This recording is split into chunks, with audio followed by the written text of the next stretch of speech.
Salut à toi et bienvenue dans cette petite vidéo dans laquelle on va parler bien sûr du Paris Saint-Germain opposé à Manchester United, une double confrontation ô combien importante et tout ça sans Neymar. Dans un premier temps, je vais vous faire part de ma composition d'équipe afin de mieux contrer cette équipe mancunienne en pleine confiance depuis ce nouveau coach, Solskjaer, je suis désolé pour la prononciation, c'était soit Mourinho soit Pogba et les dirigeants ont choisi Pogba, je pense que ça lui donne beaucoup de confiance et ça va être très dangereux pour le Paris Saint-Germain. Allez, puisqu'on en parle, on reste avec le sujet Paris Saint-Germain, c'est officiel, ce sera Buffon qui gardera les cages de Paris. Il sait gérer la pression, il sait trouver les mots et c'était lui le gardien lorsque Paris s'est vraiment transcendé en défense face à Liverpool. Match qui marque à mon sens une véritable transformation. Je pense que le Paris Saint-Germain est l'une des rares équipes qui a su contrôler vraiment ce trio d'attaque. C'est pourquoi en défense, je vais opter pour Meunier, Thiago Silva, Marquinhos et Bernat. Schéma assez classique, mais qui a fait ses preuves. Il y a quelques mois, j'avais pas mal critiqué Bernat, et finalement je le trouve assez intéressant ballon au pied. Par contre, lorsqu'il doit se placer, lorsqu'il doit sentir les coups, je le trouve vraiment très faible à ce niveau-là, dans le positionnement. Donc Bernat, je pense qu'il peut monter encore en puissance. Et maintenant, c'est là que ça se complique. Mais selon moi, Verratti sera présent, peut-être pas à 100%, même Verratti à 70%.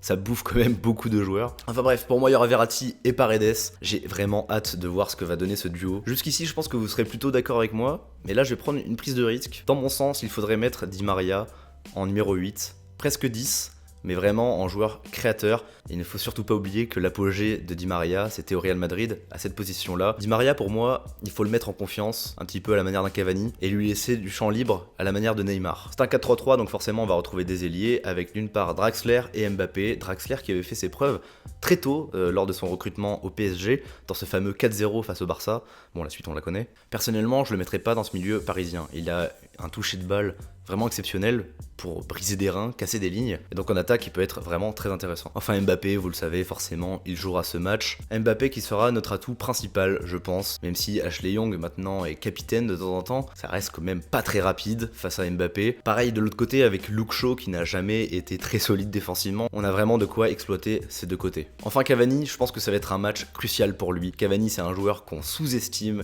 et on se rend pas compte de sa qualité, de la chance qu'on a d'avoir un joueur qui mouille le maillot à sa façon.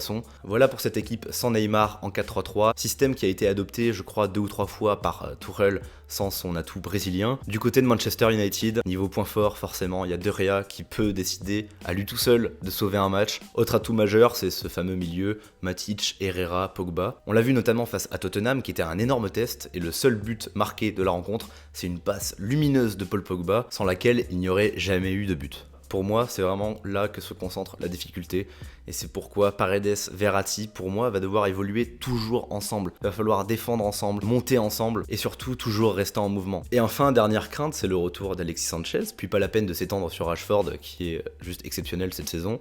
Ça va très vite en attaque et là, il va falloir être au rendez-vous. Voilà l'histoire de conclure, je pense que cette double confrontation est un petit peu à l'image des matchs de poule où on avait le groupe de la mort. C'est de très bons tests pour vraiment transcender l'équipe. Je pense qu'on peut très bien s'en sortir sans Neymar, qui sur le terrain, certes, est capable de marquer à tout moment, mais c'est pas forcément le meneur d'hommes, au sens de la parole, etc., dont on a forcément besoin. On peut s'en sortir avec nos armes. Dites-moi dans les commentaires ce que vous pensez et votre pronostic, et d'ici là, vous pouvez vous abonner à la chaîne pour ne pas rater les prochaines vidéos.